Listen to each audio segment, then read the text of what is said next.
नमस्कार, मेरा नाम है विष्णु। इस समय आप देख रहे हैं डांगी लाइव और इस समय हम पहुंचे हैं किसीपुर विधानसभा क्षेत्र के छाबेड़ा मंडल में। हमारे साथ उपस्थित हैं आम आदमी पार्टी के दो नेता लोग, जिसमें एक ब्लॉक अध्यक्ष हैं और एक सर्कल अध्यक्ष हैं। इन्हीं से हम चुनावी चर्चा करेंगे। सबसे पहले दोनों का स्वागत है हमारे चैनल डांगी। तो शुरुआत आपसे करूंगा कि बीजेपी की सरकार ने आज तक कितने वादे किए थे और कितने पूरे हो गए?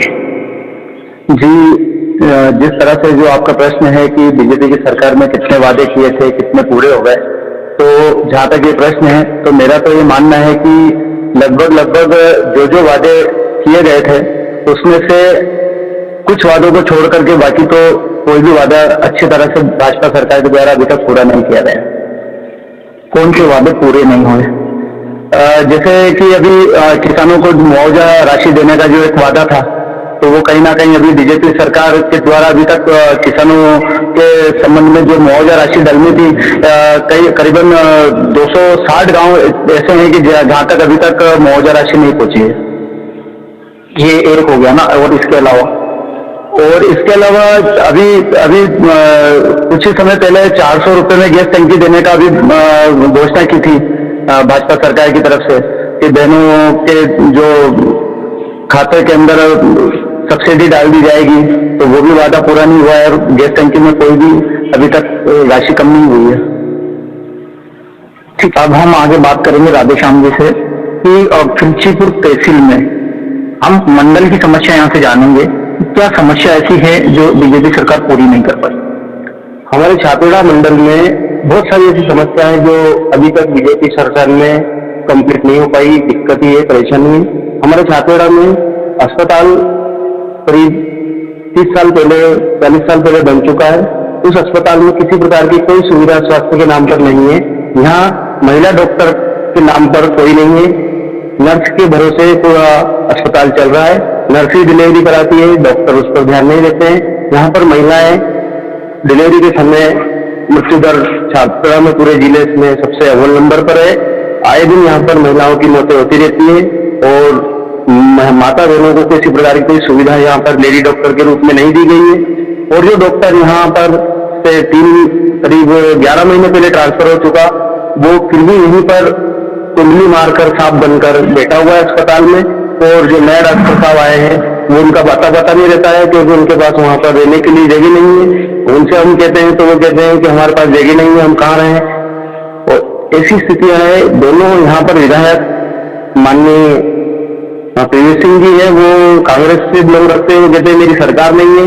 सरकार वाले लोगों से, भाजपा के लोगों से बात करते हैं तो वो कहते हैं कि हमारा विधायक नहीं है। दोनों एक दूसरे पर बात करते हैं। इसी प्रकार खिलचीपुर विधानसभा में 200 बेड का अस्पताल खिलचीपुर में कोविड के टाइम बना था। उन अस्पताल का आता पता कुछ भी नहीं है। वो पैसे सब फाइलों से निकल चुके हैं और इस पार्ट पे कुछ भी हमें देखने को नहीं मिल रहा है। तीसरी बात है, हमारे जो खिलचीपुर तहसील है, इसमें जो मंडल छाबेड़ा है अत्यंत पिछड़ा हुआ है। खिलचीपुर में भी विकास हुआ है कुछ हद तक, जीरापुर में भी हुआ है, माचलपुर में भी हुआ है, लेकिन छाबेड़ा की तरफ किसी ने अभी तक ध्यान नहीं दिया, क्योंकि यह छाबेड़ा का अभी तक कोई विधायक बना नहीं है।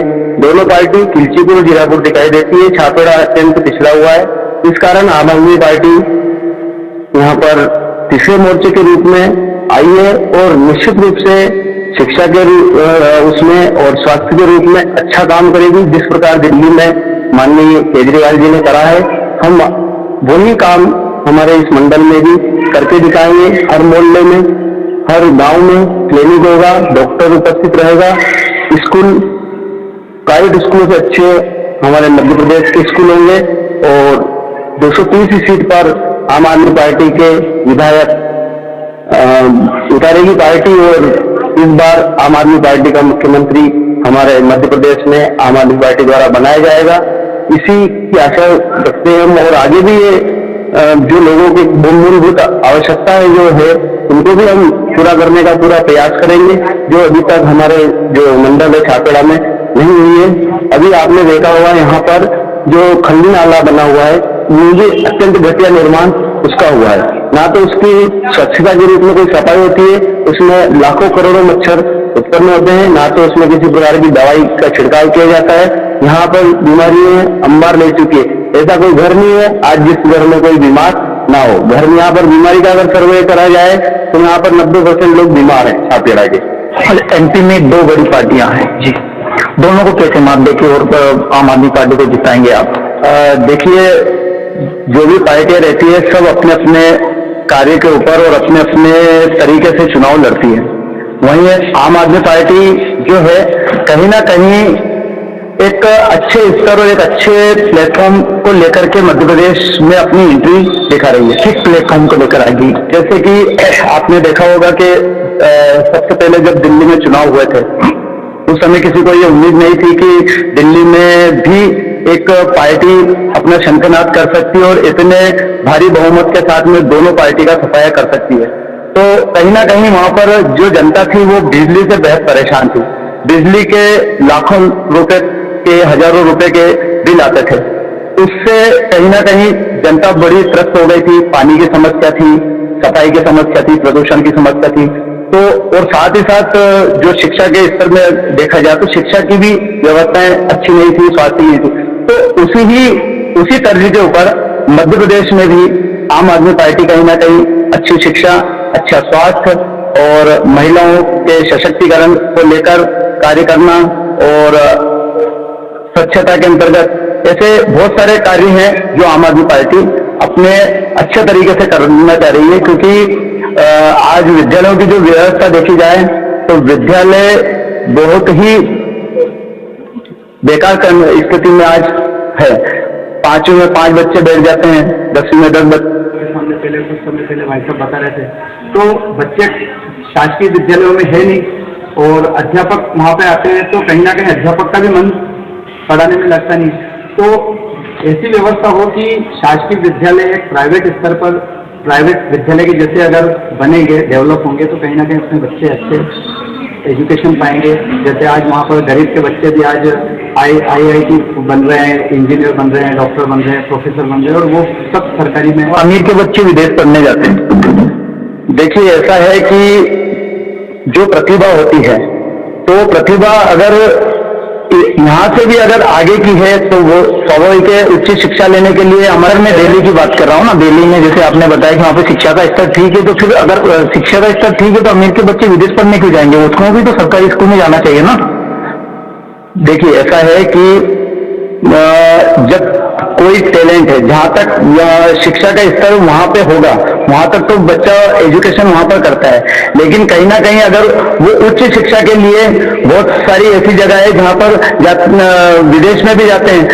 लेकिन मेरा तो ये मानना है कि हमारे देश में ही ऐसे साधन, ऐसी तकनीकें शासन के द्वारा निर्मित की जाए कि जो लोग आज विदेशों में गए हैं और आज विदेश उनके टैलेंट को यूज करके अपना उत्थान कर रहा है और वो विदेश जो है कहीं ना कहीं आगे बढ़ रहा है। तो मेरा तो ये मानना है कि अगर ऐसे टैलेंट वाले बच्चे जो विदेश में जाकर के अपना नाम रोशन कर रहे हैं उनको भारत में आकर के भारत का नाम ऊपर लेकर आना चाहिए। और आपने एक मोहल्ला क्लिनिक की बात की है तो उसमें भी बहुत सारे ऐसे वीडियो हमने देखे हैं, सोशल मीडिया पर वायरल भी हुए। तो कोई खंजर पड़े हुए हैं, किसी में तो कुछ क्या हो रहा है, किसी में सफाई नहीं है, कोई बहुत सारे दिन से बहुत दिनों से बंद है। सर, ऐसा है कि योजनाएं अच्छे कार्य के लिए की जाती है। कभी कभी जो ऐसे लोग रहते हैं कि जिनके द्वारा उस योजनाओं को गलत तरीके से भी प्रसारित किया जा सकता है, तो ऐसा भी हो सकता है, कभी कहीं पर कमियां भी हो सकती है। लेकिन इसका मतलब ये नहीं है कि वहां पर जो गतिविधि है वो गलत ही चलती होगी। आज बहुत सारे हम हॉस्पिटल देखते हैं, कहीं ना कहीं पर यहाँ पर शासकीय हॉस्पिटल है, लेकिन शासकीय हॉस्पिटल में होने के बाद भी कहीं ना कहीं से कमियां रह जाती है। तो ऐसा नहीं है, अगर वहां पर ऐसी देखी गई थी तो उसको बात की जाने। मेरे संज्ञान में तो ऐसा कुछ नहीं आया है। अगर आया है तो वो आगे उसके लिए शासन कदम उठाएगी। तो आप केजरीवाल की हर रीति नीति को अपनाएंगे? जी बिल्कुल। तो वहां पे शराब नीति लागू कर दी थी, आप भी करेंगे एमपी में? ऐसा है कि शराब नीति, अगर जहां तक शराब वाली बात है तो ये जो विभाग है, अगर उन्होंने वहां पर जैसे उसका मूल्य बढ़ाया था, मूल्य भी बढ़ाया, मूल्य बढ़ाया नहीं, मूल्य घटाया था और एक के साथ एक फ्री कर दी थी सर। सर, ऐसा है कि अगर कहीं ना कहीं मूल्य घटाया तो ये तो मेरे संज्ञान में तो है नहीं, लेकिन अगर मेरा तो ये मानना है कि अगर इसका दाम और बढ़ा दिया जाए तो ये काफी स्तर तक इसमें रोक लगेगी। ठीक है, फिर आपने बताया कि हम पूरी आम आदमी पार्टी की सारी रीति और नीति को लेकर एमपी में आगे बढ़ेंगे। और पंजाब की अगर हम बात करें, पंजाब में भी कांग्रेस को पूरी तरह से लगभग सफाया किया है आम आदमी पार्टी ने। और पंजाब जो है ये मतलब पूरे देश का, भारत देश का सबसे कर्जदार प्रदेश है। इस पर क्या कहें? इस पर मेरा तो सिर्फ इतना सा कहना है कि अगर पंजाब कर्जदार प्रदेश है तो वो उस समय था जब वहां पर कोई दूसरी सरकार थी, और अब सरकार में परिवर्तन हुआ है। पंजाब बदल रहा है, जैसा कि हम देखते हैं कि पहले वहां के बच्चे कनाडा जाते थे, पलायन करते थे, लोगों को रोजगार नहीं था।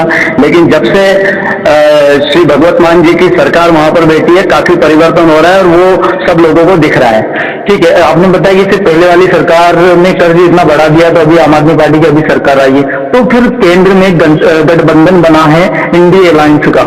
ठीक है, तो उसका साथ क्यों दे रही है फिर आम आदमी पार्टी? क्योंकि उससे पहले तो कांग्रेस ने बहुत सारा भ्रष्टाचार कर दिया, ऐसा आपका दावा है। देखिए सर, ऐसा रहता है, पार्टी की रीति नीति अपनी जगह है, पार्टियां सब अपने अपने स्तर पे अपने अपने विचारों के ऊपर कार्य करती है। अब रही बात कांग्रेस के साथ में गठबंधन की, तो मेरा पर्सनली बता रहा हूं, मेरा ये मानना है कि काफी ऐसे समझौते रहते हैं, काफी ऐसी व्यवस्थाएं रहती है कि एक अकेली पार्टी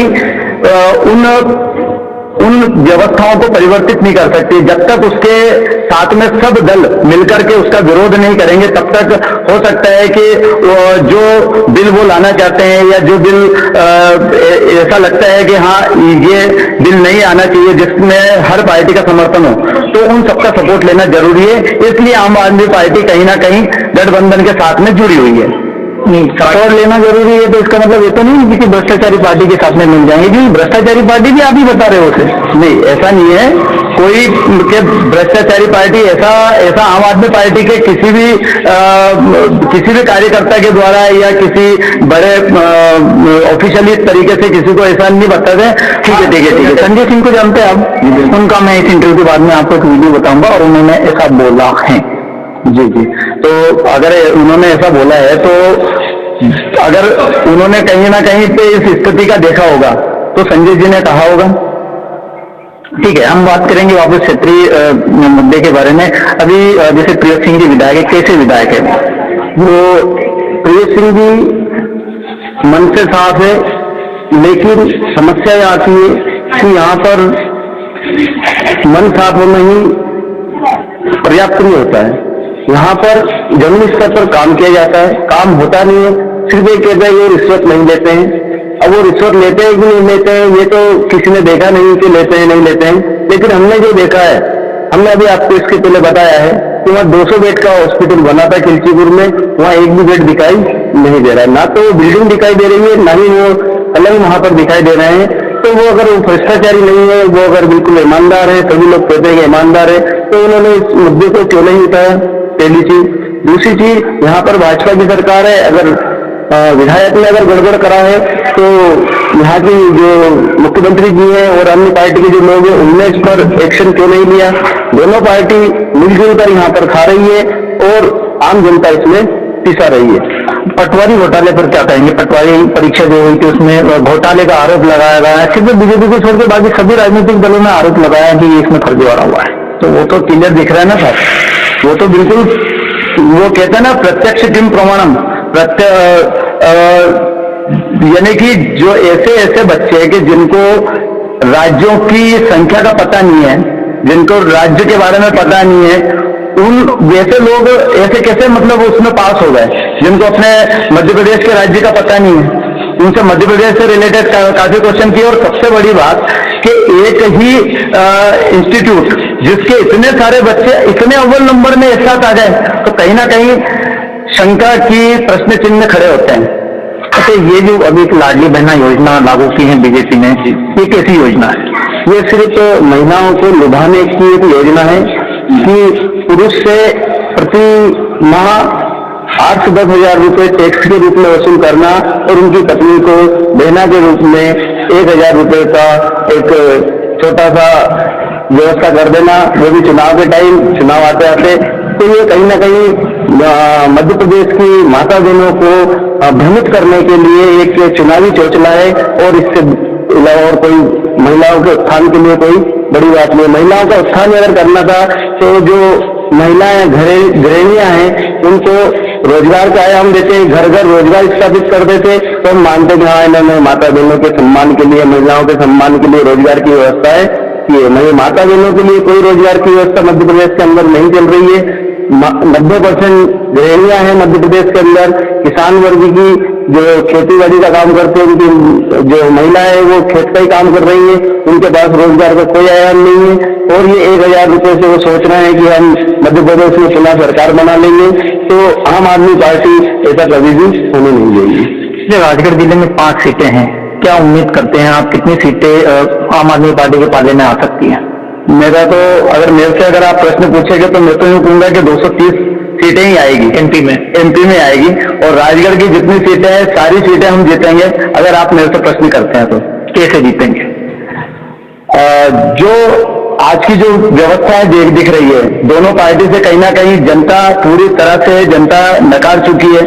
अभी पहले आपने देखा था कि भाजपा को तो पहले जनता पूरी तरह से नकार चुकी थी, लेकिन कहीं ना कहीं वापस जो जिसको कहते हैं कि पार्टी में उलटफेर हो जाता है, उस कंडीशन में आकर के सत्ता वापस आ गई। तो मुझे नहीं लगता है कि इस बार भी बीजेपी अपना दमखम दिखा पाएगी। घबरा रही है, और घबराहट के कारण ही कहीं ना कहीं अभी जैसे आप सुनने में आ रहा है कि वो बीच में ही वापस से दोनों विधानसभा और लोकसभा का चुनाव तुरंत एक साथ करवाना चाहती है। तो ये घबराहट है। खिलचीपुर की जो सीट है ये बहुचर्चित सीट है और हमेशा से कड़ी टक्कर रहने की उम्मीद रहती है यहाँ पे, तो किस पार्टी को आप टक्कर देंगे? देखिए, जहां तक बात रही किस पार्टी को टक्कर देंगे, तो टक्कर तो दोनों ही पार्टी को आम आदमी पार्टी देगी। और अपने जो आम आदमी पार्टी के जो विचार हैं, आम आदमी पार्टी की जो कार्य करने की जो शैली है, उस शैली से कहीं ना कहीं दोनों पार्टी घबरा रही है। आम आदमी पार्टी एक बहुत ही अच्छे स्तर के साथ इस मध्य प्रदेश के अंदर उभर रही है। और अभी हमारे जिले के अंदर भी जो हमारे जिलाध्यक्ष महोदय हैं श्री वीरेंद्र जी यादव, उनके नेतृत्व में पूरे जिले में कार्य चल रहा है। और बहुत ही अच्छे स्तर में गांव मोहल्ला और घर डोर टू डोर जाकर के हम संपर्क कर रहे हैं। और जनता का जब हमने रुझान जान रहे हैं, तो आप यकीन नहीं मानेंगे, जनता तीसरी पार्टी का जो विकल्प आया है, और जो तीसरी पार्टी हमारे मध्य प्रदेश इसमें आई है, उससे बहुत खुश है। और जनता बहुत अपना आशीर्वाद आम आदमी पार्टी को प्रदान करेगी। चलिए ठीक है, आगे हम बढ़ेंगे और सर से ये जानेंगे कि खिलचीपुर तहसील से किसे टिकट मिल रहा है आम आदमी पार्टी? आम आदमी पार्टी में टिकट का कोई इतना वो नहीं है कि किसके चेहरा महत्व रखता है। नहीं, कर बिना चेहरे की तो आप चुनाव नहीं लड़ सकते ना, क्योंकि ये तो ग्रामीण क्षेत्र है, काश्तकार लोग यहाँ रहते हैं। हमारे यहाँ करीब 20 लोग टिकट की डिमांड रख रहे हैं। 1 या 2 लोग नहीं इन पार्टियों में, 1-2 लोग, 1-2 के बाद कोई टिकट मांगने वाला ही नहीं इन पार्टियों में। जबकि आम आदमी पार्टी में हर एक आम आदमी टिकट का दावेदारी रख रहा है अपनी। उसके बाद सभी का इंटरव्यू होगा।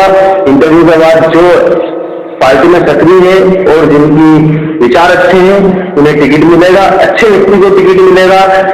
अभी हम किसी एक व्यक्ति का नाम लेकर या 2 व्यक्ति का नाम लेकर बाकी जो कार्यकर्ता है उन्हें उनका मनोबल कम करना नहीं चाहेंगे कैमरे के सामने। ठीक है, ये तो मनोबल कम करना नहीं चाहते। सर आप ही बता दीजिए किसको टिकट मिल रहा है? सर हमारा प्रत्याशी सिर्फ झाड़ू है।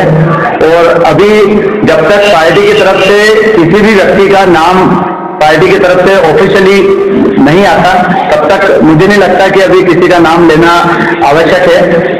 पार्टी अरविंद केजरीवाल जी के नीति रीति के ऊपर कार्य कर रही है, और सबसे बड़ा चेहरा हमारे अरविंद केजरीवाल जी हैं, और साथ में चुनाव चिन्ह झाड़ू है। इसी के साथ में आम आदमी पार्टी चुनाव लड़ेगी। ठीक है, फिर अरविंद केजरीवाल का आपने नाम लिया, फिर उन्हीं के बारे में हम बातचीत करेंगे। अरविंद केजरीवाल की हर रीति नीति अपनाने की आप बात बोल रहे हैं, तो उन्होंने तो दिल्ली में बहुत सारे मंदिर तोड़ दिए। सर क्या आप एमपी में ऐसा काम करेंगे?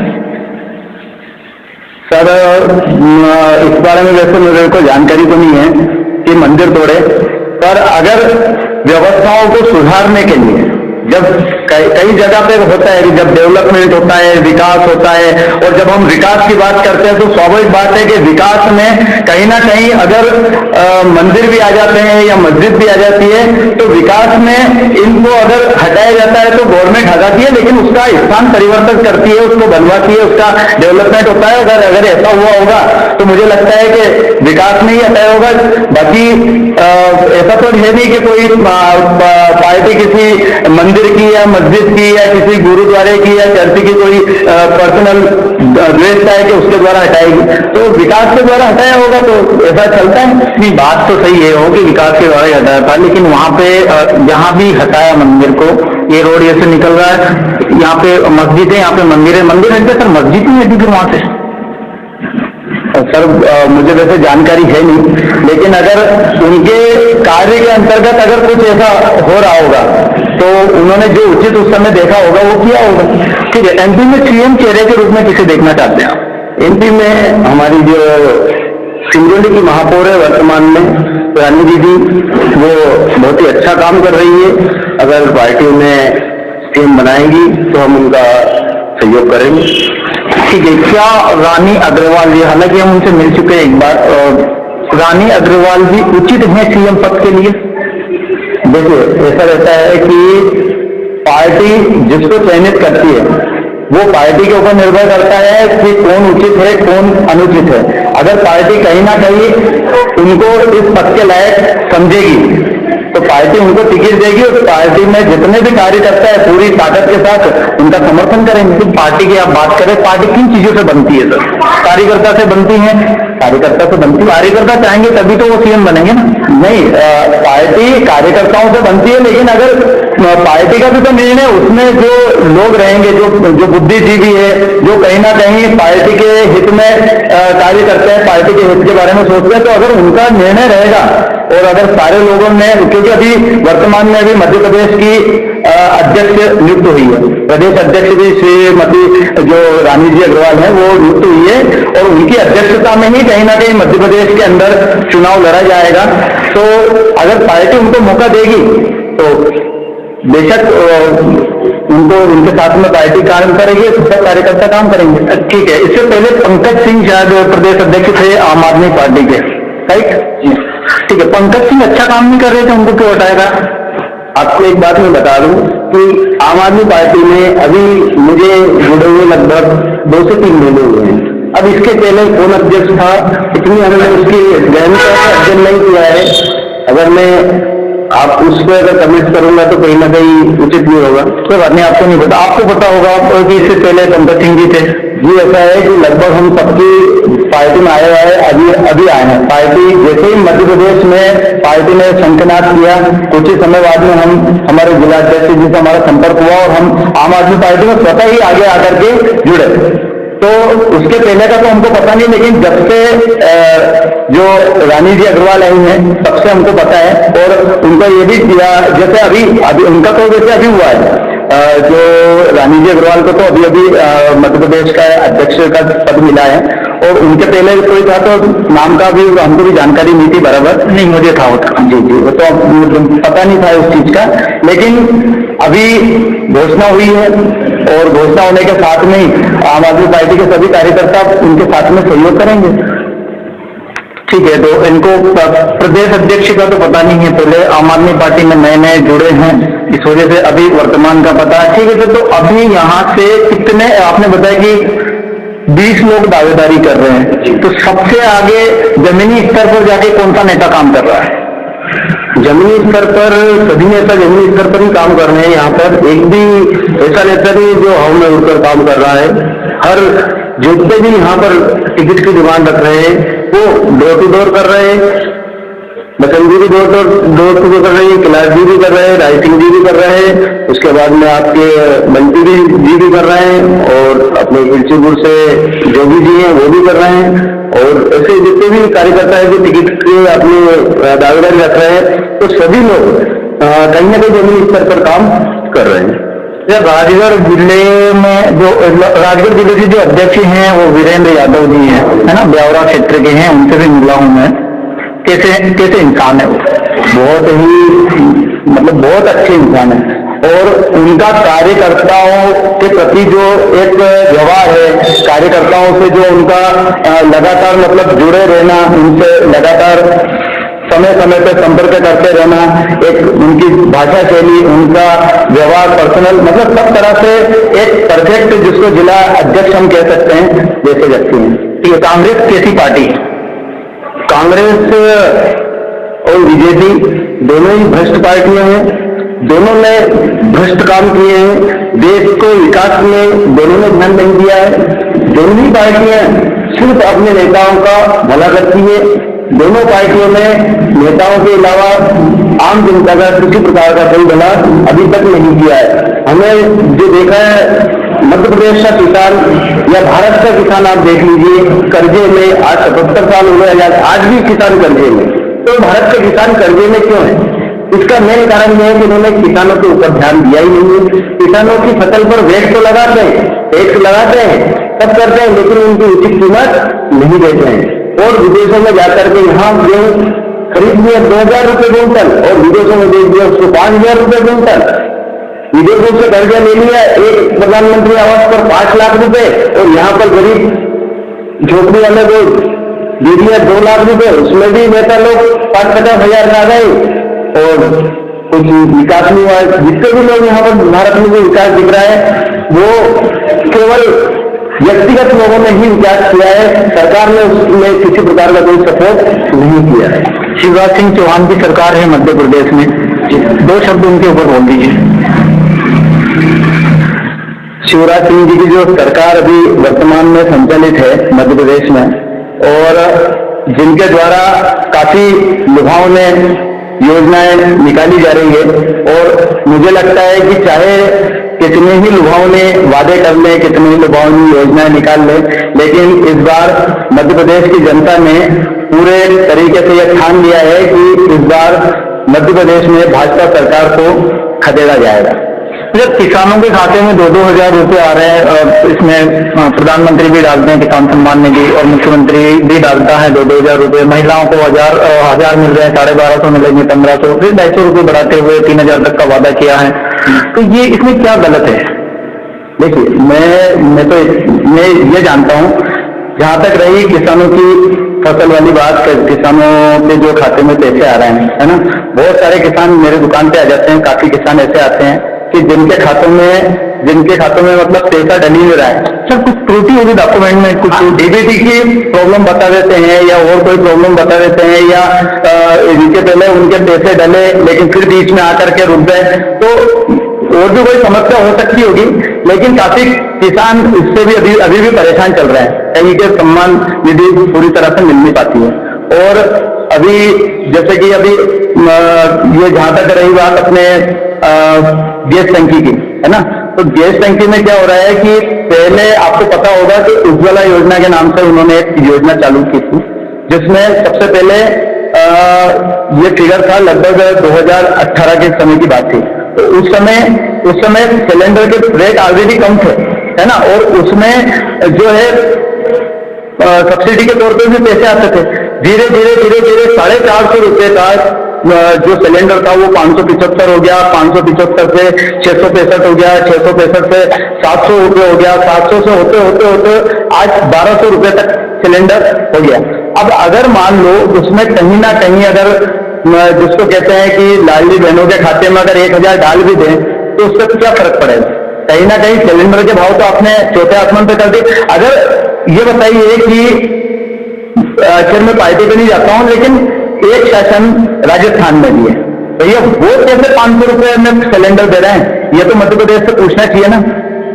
ठीक है ना, बाकी योजनाएं वहां लागू नहीं होती, वहां मुख्यमंत्री 2000 रुपए नहीं डालता। राजस्थान में भी तो ये योजनाएं चालू की थी। सर, ये प्रधानमंत्री की तरफ से तो डल रहे हैं, पूरे जितने भी राज्य वहां डल रहे हैं उन्हें डलता है, लेकिन 2-2000 सिर्फ सीए नहीं दे रहा है ना। सीए में पहले तो मैं बता दूं कि ये जो योजना जो अभी वर्तमान में लाडली बहना योजना में 1-1000 रुपए डालने वाली बात जो चल रही है, सर्वप्रथम दिल्ली सरकार के द्वारा, पंजाब सरकार के इनके द्वारा ये वहां पर पहल की जा रही थी। जब ये पहल मध्य प्रदेश में भी चालू नहीं हुई थी, कहीं पर भी चालू नहीं थी, उस समय की जा रही थी, तो इन्हीं दोनों पार्टी ने इस योजना का, जिसको आज बहुत अच्छी तरह से मध्य प्रदेश के अंदर प्रमोट किया गया, इसका भारी विरोध किया उन्होंने। तो भैया आप एक राज्य में अगर कोई सरकार अगर इस योजना को चलाना चाहती थी, उसमें तो आप विरोध कर रहे हो, और वही योजना को आप कॉपी करके अपने प्रदेश में संचालित करते हो, तो ये कहाँ की बात है। एक स्थानीय मुद्दा और कहना चाहता हूँ कि जैसे क्या होता है कि बहुत सारी जगह पे अभी छात्रा की अगर अपन बात कर ले तो यहाँ पे काफी स्थानीय मुद्दे हैं बहुत सारे। अभी बिजली संकट बहुत गरमाया हुआ है, अभी भी हम बैठे हैं तो यहाँ पर लाइट नहीं है ना। जब विद्युत विभाग के आला अधिकारियों से जब हम चर्चा करते हैं तो वो कह रहे हैं कि भाई जबलपुर से फोन आ रहा है, भोपाल से फोन आ रहा है, बिजली में जो उत्पादन की स्तर है वो काफी हद तक मतलब जिसको कहते हैं कि कम हो रहा है। तो बिजली संकट यहीं पर हो रहा है, सिर्फ अधिकतर छातेड़ा में ही काटी जा रही है। बाकी अभी मातापुर में भी लाइट आ रही थी, उनका कहना है कि ग्रामीण क्षेत्रों में कट रही है, तहसील स्तर पर, ब्लॉक लेवल पे, जिला लेवल पर लाइटें दी जा रही है, बाकी छोटे छोटे गाँव में कट रही है। कई छोटे छोटे ऐसे गांव है कि जहां पर लाइटें मिल रही है और बड़े जो छातेड़ा एक बड़ा नगर है वहां पर लाइटें काटी जा रही है। दूसरी सबसे बड़ी समस्या यह है कि आज छातेड़ा में मंडी मतलब एक अच्छी जगह है, वो मंडी कहीं ना कहीं कई समय से हमारे यहाँ की मंडी बिल्कुल तरीके से फेल हो गई है, जिसको धान मंडी हम बोलते हैं, धान मंडी फेल हो गई है। छातेड़ा में 42 से 43 गांव थे जो पहले छातेड़ा से जुड़े हुए थे। काफी स्तर में यहाँ पर व्यापारियों के पास में अनाज आता था, पूरी मंडी खचाखच भरी हुई रहती थी, व्यापारी भी अनाज लाते थे, ग्रामीण क्षेत्र से कई किसान लोग आते थे। तो जितने भी दुकानदार हमारे छातेड़ा में थे, व्यापारी वर्ग के लोग थे, उनकी बहुत अच्छी तरह से व्यापार चलता था, दुकान चलती थी। आज मुश्किल से 5 से 10 किलोमीटर तक के गांव हमारे छातेड़ा से जुड़े हुए हैं। मुश्किल से 15 या 20 गांव ऐसे हैं जो हमारे छातेड़ा से जुड़े हुए हैं। उनसे ही छातेड़ा में जो भी विनिमय होता है या जो भी अर्थव्यवस्था यहाँ पर क्रिएट हो रही है वो हो रही है, और कहीं ना कहीं व्यापारी की स्थिति में हमारा छातेड़ा बहुत ही डीपली स्थिति में जाता जा रहा है। तो मेरा एक मिनट पहले भी जब यहाँ पर श्री सीएमओ शुक्ला जी थे, उस समय मैंने अपने आसपास के जो दोस्त फ्रेंड सर्कल थे जितने भी थे उनके द्वारा एक ज्ञापन बनवा करके, आवेदन बनवा के शुक्ला जी को एक ज्ञापन दिया था कि क्यों ना यहाँ पर अगर धान मंडी कहीं ना कहीं फेल हो गई है, धान मंडी में जो व्यापारी भी बाहर जाकर के अनाज खरीद रहे हैं, व्यापारी भी यहाँ पर नहीं आ रहे हैं, यहाँ तक कि मजदूर भी यहाँ से जीरापुर जाकर के आप मजदूरी करने के लिए जा रहे हैं, यहाँ पर मजदूरी को भी मजदूरी नहीं मिल रही है। तो अगर अपने नगर की अगर इतनी स्थिति जाती जा रही है तो क्यों ना यहाँ पर पशु हाट चालू कर दिया जाए, और पशु हाट चालू होने से कहीं ना कहीं छातेड़ा की बहुत उन्नति होगी, छातेड़े में बहुत डेवलपमेंट होगा। क्योंकि पशु हाट अगर हमारे यहाँ चालू हो जाता है तो पहले आपको पता है कि बुधवार के दिन जीरापुर में पशु मेला भराता है, पशु हाट लगता है। पशु हाट अगर मान लो किसी कारणवश वहां पर किसी के पशु अगर नहीं बिकते हैं तो वो छातेड़ा में लाकर के अपने पशुओं को बेच सकते हैं, है ना।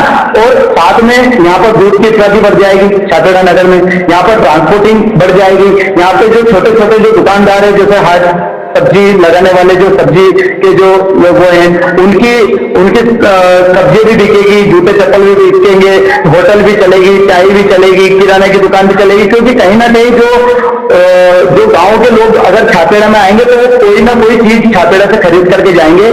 तो मेरा ये अनुरोध है कि अगर नगर के हित में अगर इस योजना को बढ़ावा दिया जाए और बहुत जल्दी अगर नगर में इसकी पहल की जाएगी तो मैं समझता हूँ कि नगर के लिए बहुत ही उत्तम व्यवस्था है, बहुत अच्छा होगा और आर्थिक स्थिति भी सुधर जाएगी। ठीक है, धन्यवाद सर।